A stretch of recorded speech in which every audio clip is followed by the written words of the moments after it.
ભાઈ, ઇન્ડિયામાં તો ટર્મ પ્લાન લેતા પહેલા બહાનાઓનું બુફે મળે છે. આજે હું તમારી સાથે ટોપ 5 બહાનાઓની ચર્ચા કરીશ.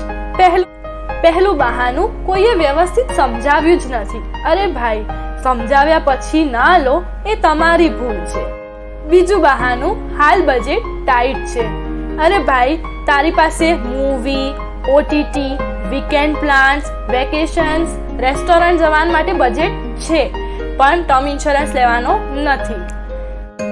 ત્રીજું બહાનું, રિટર્ન નથી મળતું. અરે ભાઈ, ટર્મ ઇન્સ્યોરન્સ રિટર્ન માટે નથી હોતું, તે તમારી ફેમિલીને ફાઇનાન્શિયલી સિક્યોર કરવા માટે હોય છે.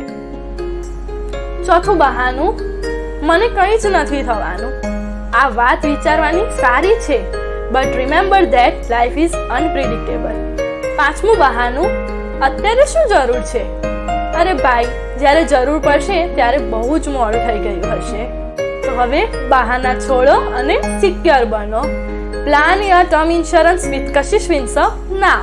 Thank you.